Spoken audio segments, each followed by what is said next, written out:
Hey BBN, Josh Lindsay, a four-star point guard from Louisville's class of 2028, was expected to visit Kentucky for the game against Bellarmine. Would he be a good addition to the Wildcats? Let's analyze.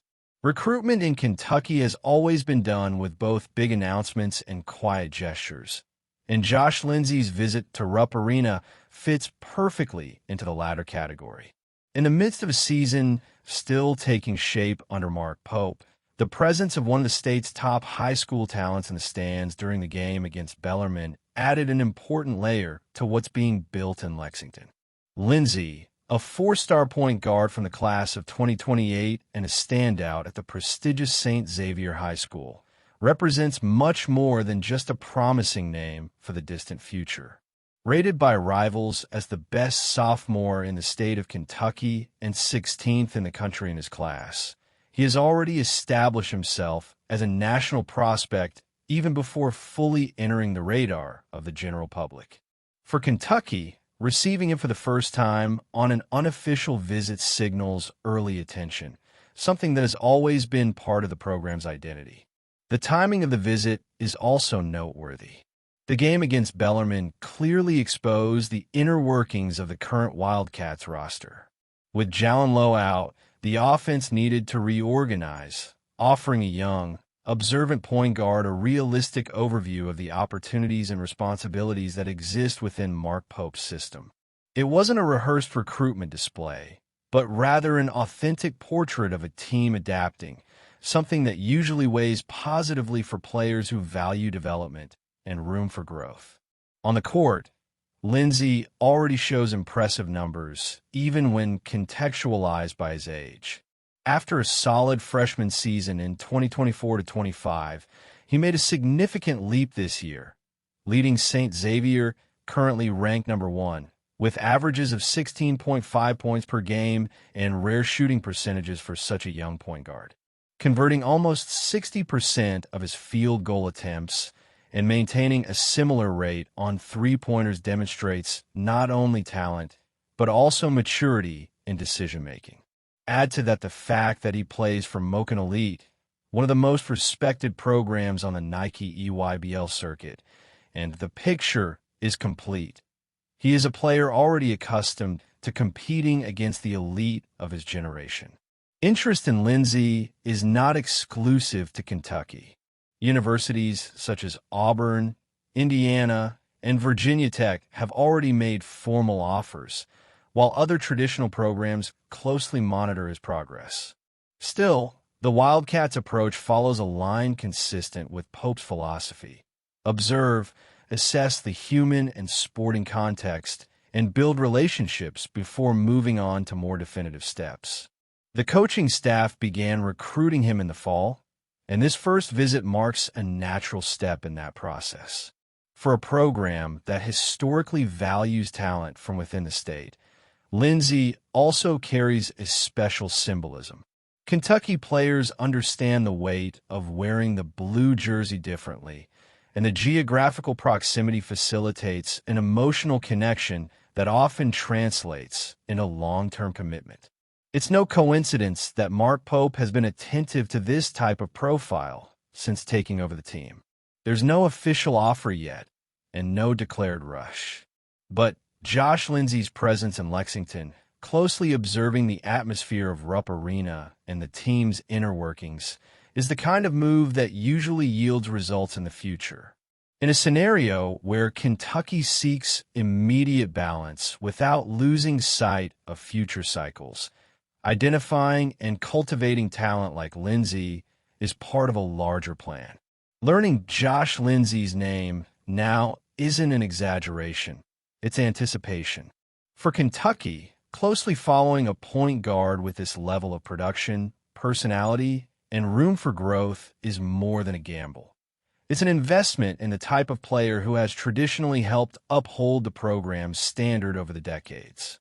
The discussion about the need for a backup point guard has returned to the center of Kentucky news for a reason. Just observing the team's dynamics reveals how much the Wildcats' performance is directly linked to Jalen Lowe's presence on the court. When he leads the offense, the game flows, the reads come naturally, and Mark Pope's system gains momentum.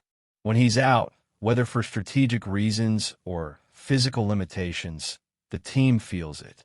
This contrast fueled rumors about a possible move on the transfer portal midseason, something Pope himself publicly clarified.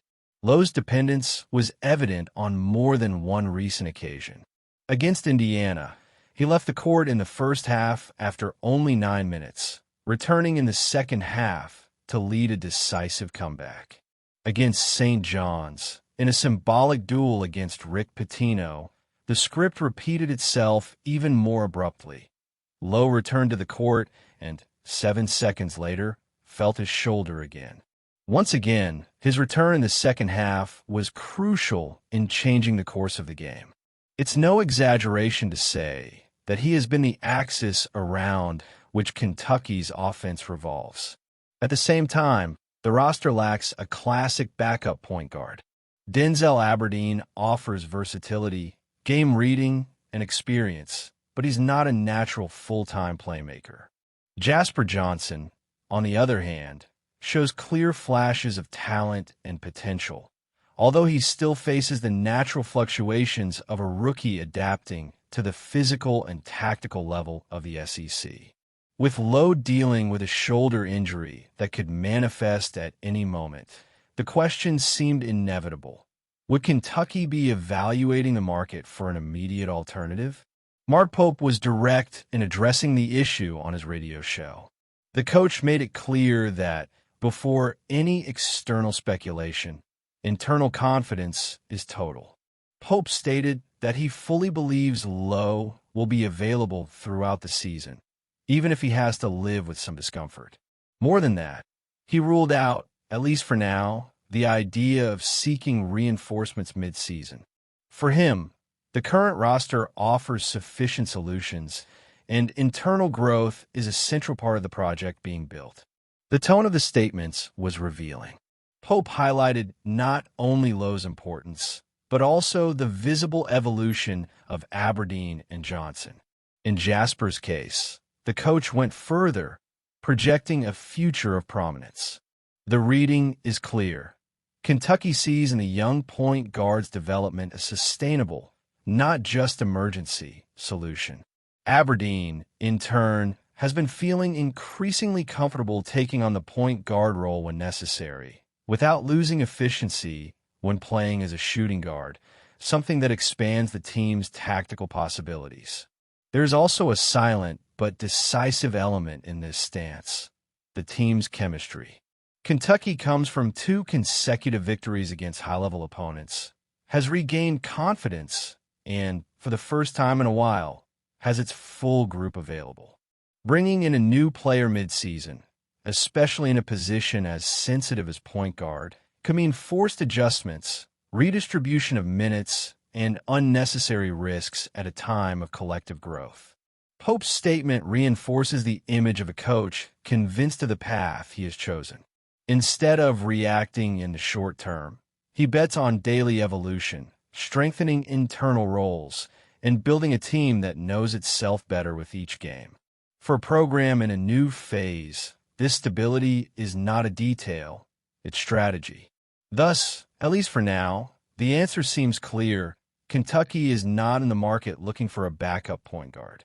Confidence is placed in Jalen Lowe, the maturation of Jasper Johnson, and the adaptability of Denzel Aberdeen. More than just patching holes, Mark Pope demonstrates a commitment to developing solutions within the existing roster, believing that this process, while challenging, can yield more solid results when the season enters its decisive phase. The Kentucky Wildcats' victory against Bellarmine last Tuesday, although marked by a positive score, brought with it a momentary concern: Brandon Garrison's early exit after a knee injury. Despite the initial scare, Coach Mark Pope reassured fans by reporting that the junior center is fine and that his absence was merely a precautionary measure. This news, coupled with the break in the schedule before the start of the SEC season, allows the team to breathe a sigh of relief and focus on fine-tuning for the coming weeks. Garrison, a player who has played a crucial role coming off the bench, left the game 8 minutes into the second half. Although he returned to the bench in the second half with his knee wrapped in ice, he did not return to the court, a decision clearly motivated by precaution. Pope himself explained after the game that the injury was related to pre-existing knee pain, but nothing that suggested a risk of prolonged absence. The decision to rest him was yet another demonstration of the coach's careful approach to his players' health, even if it means sacrificing some minutes in less decisive games.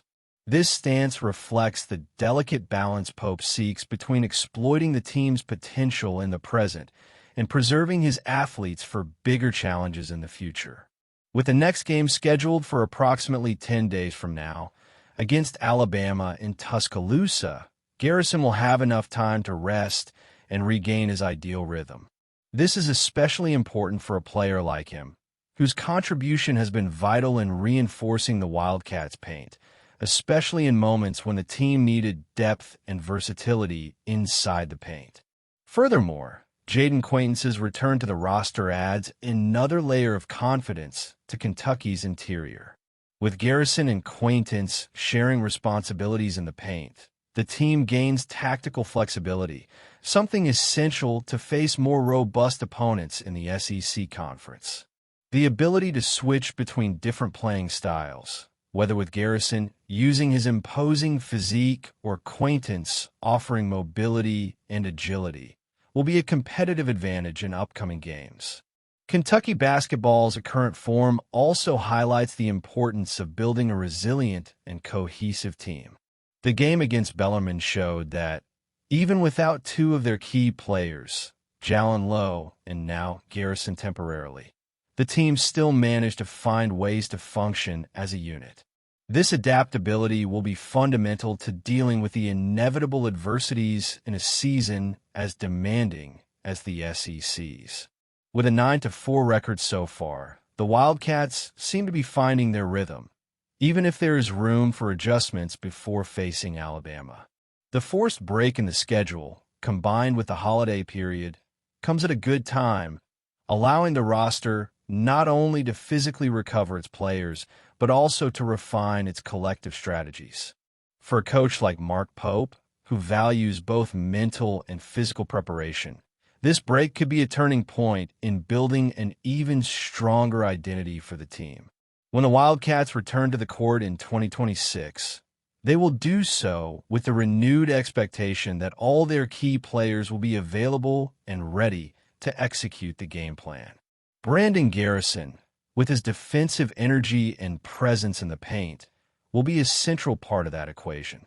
And while he uses the next few days to recover, the rest of the team will continue working to ensure Kentucky is in its best possible shape when the SEC spotlight shines again. I want to see your comments now.